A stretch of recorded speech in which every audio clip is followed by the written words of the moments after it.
Hello namaste welcome back to Anitha news. నేను శిరీష. బ్యార్ని మొత్తం దగ్ధమై 3 లక్షల రూపాయల నష్టం జరిగిన ఘటన ప్రకాశం జిల్లా పెద్దారవీడు మండలం గొబ్బూరు గ్రామంలో జరిగింది.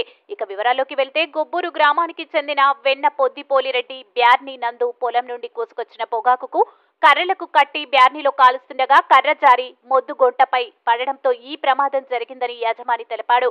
ఈ నేపథ్యంలో విషయం తెలుసుకున్న అగ్నిమాపక సిబ్బంది సంఘటన స్థలానికి చేరుకొని ఫైర్ ఇంజన్ ఎంతో మంటలను అదుపు చేశారు.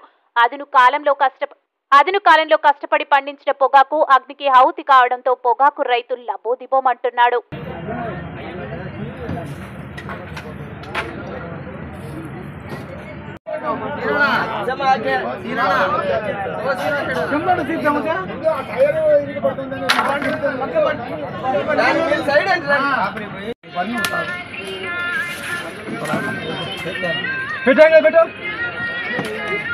టైర్లు ఇరిగాయా, కాయలు ఉంటాయి.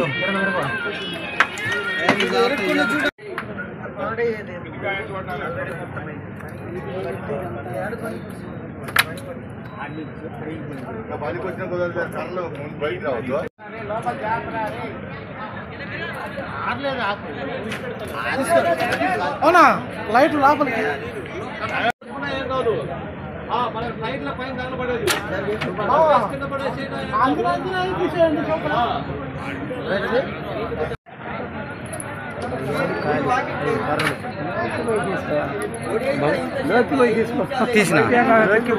తీసినాలే